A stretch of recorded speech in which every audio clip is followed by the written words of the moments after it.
Hi, I'm Tara Walrod, and this is my Module 3, which was the interview with the paraprofessional, special education teacher, and administrator, along with a reflection and a compare and contrast of their answers to the different questions.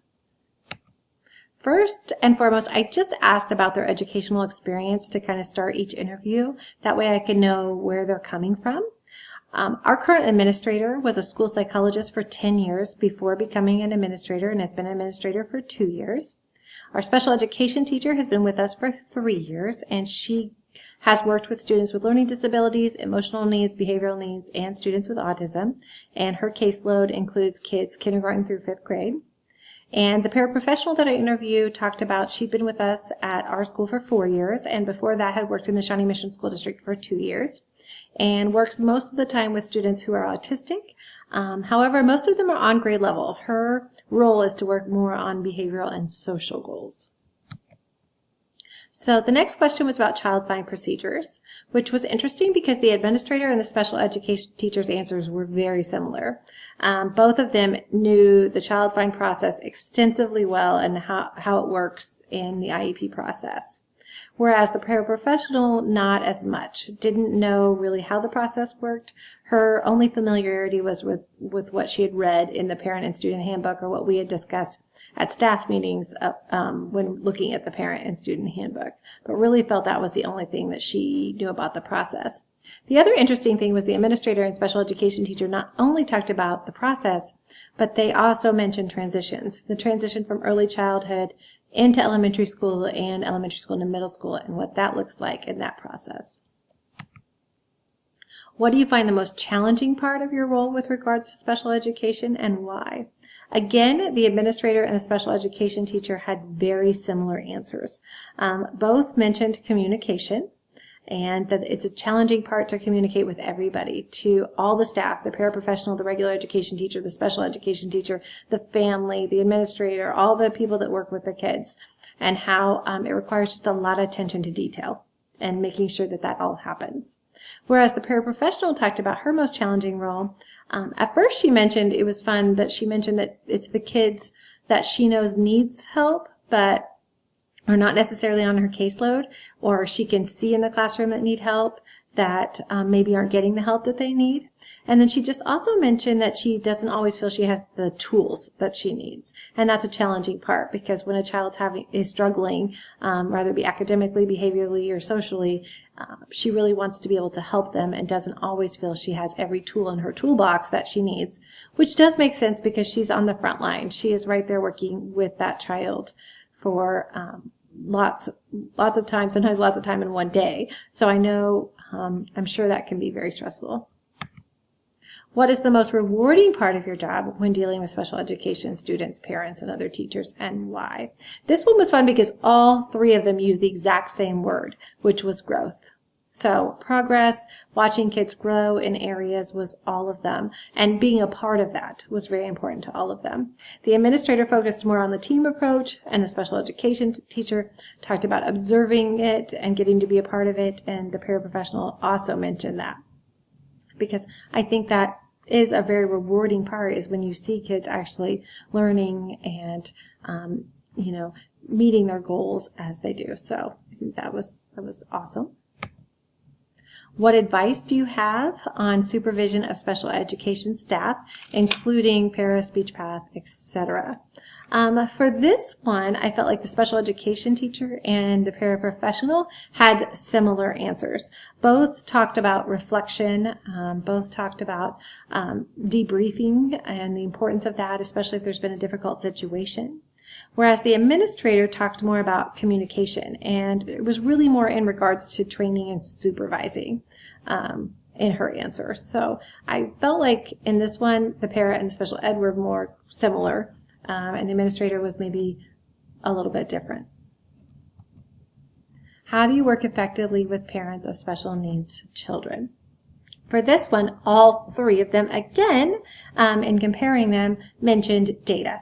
and making the principal specifically mentioned making data-driven decisions.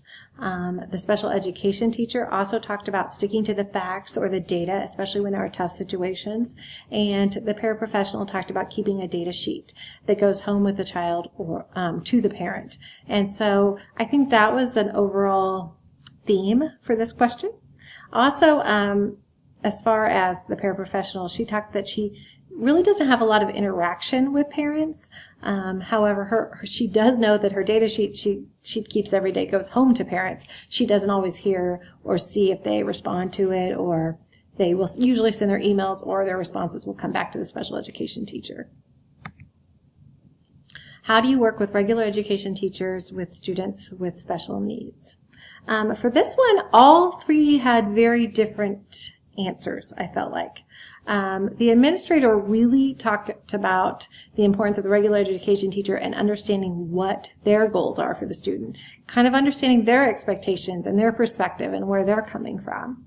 Whereas the special education teacher spent most of her time talking to me about communication. She did tell several stories about teachers that she works with, that she communicates daily with, and how much easier their relationship works with the child versus the ones if she only communicates with them when there's a problem, which can become easy if they don't have a lot of problems or you don't deal with them a lot. But I think it's important, she said, overall to have that relationship all the time, not just communicate when there is an issue. It needs to be more often than that.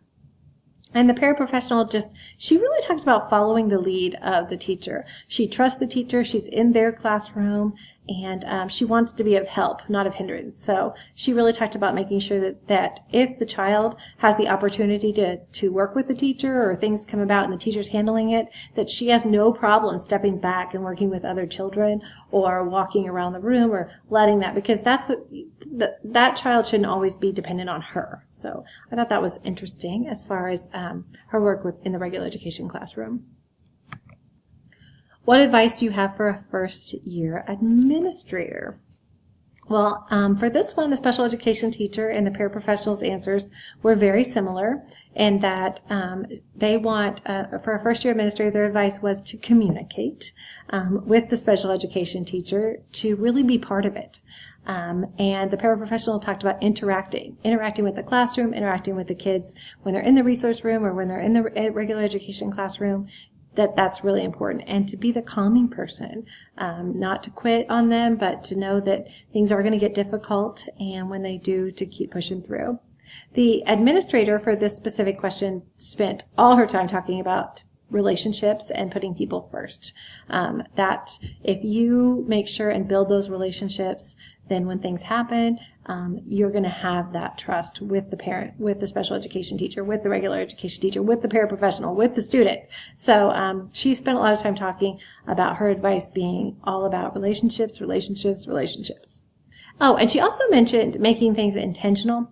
And I really appreciated that. She gave several examples of when you do go into a regular education classroom, be intentional about what you're looking for. Be intentional with what you're looking at. The same with the resource room. When you go in, don't just go in and walk around. I mean, she goes, you could do that sometimes, but be intentional. What do you want to see? Are you looking at a specific student? Are you paying attention to which programs that she's using or how the paraprofessional is interacting with the student? And that way you're really aware of what's going on. And so be very intentional in your work.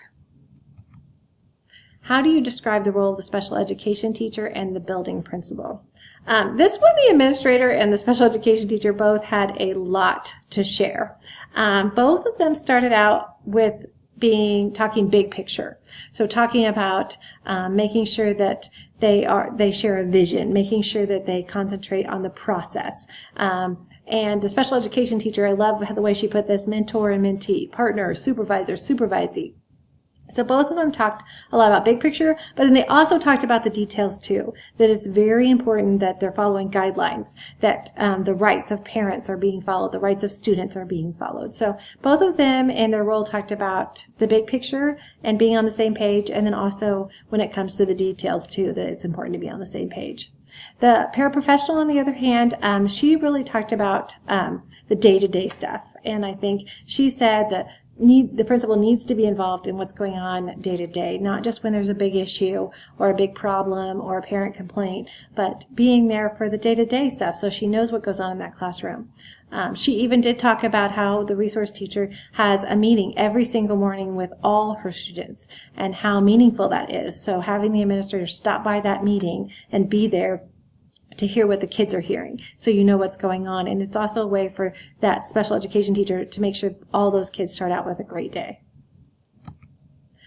What characteristics do you seek in aspiring administrators with regards to special education? For this specific question, I think that, again, the special education teacher and the paraprofessional their answers were more similar, talking a lot about conflict resolution and being even-tempered and calming, because I think both of them, a lot of times when working with an administrator, have dealt with some conflict in IEPs or conflict with parents or conflict with minutes or different things. So I think that was one thing that the two of them concentrated on. Where the administrator, she spent more time talking to me about inclusion and that the importance of that and the willingness to learn.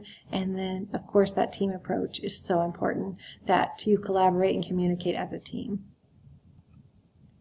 So my thoughts and projections about my future role as an administrator and my responsibilities regarding special education administration, leadership, and supervision.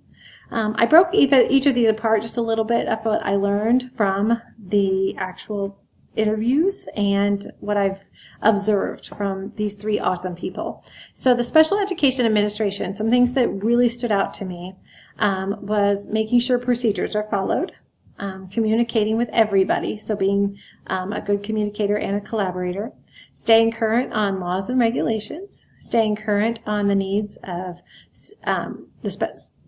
staff needs regarding special education, and then making sure to pay attention to all perspectives. That's one thing I really took out of this. Seeing the administrator's perspective on all of these different questions, seeing the special education teacher and the paraprofessional, I thought it was interesting. As far as special education leadership, again, that collaboration and communication with everybody, the staff, the parents, and not just when there's a problem, but on a regular basis. Making decisions based on data so that you're making the best possible decisions and you can feel good about those. Being innovative, educating myself and others in order to provide research to up-to-date interventions. Providing then teaching to others about what I've learned, or bringing in people, but providing good professional growth in whatever areas are needed. And then, of course, handling conflicts in a professional way and always keeping the student the center. And then lastly was the special education supervision. And to me, this means hiring staff that really care about kids. Training staff so they do know the procedures. They do understand the process. They can see the big picture, but they also understand the details. Being supportive to staff as they need it. And then, of course, evaluating staff is another piece of this. And I know often our special education teacher has to evaluate our paras or different people like that, and I think that can be a difficult role. So making sure, again, training on how to do that and what it looks like. So thank you so much for listening. This was my interview for Module 3.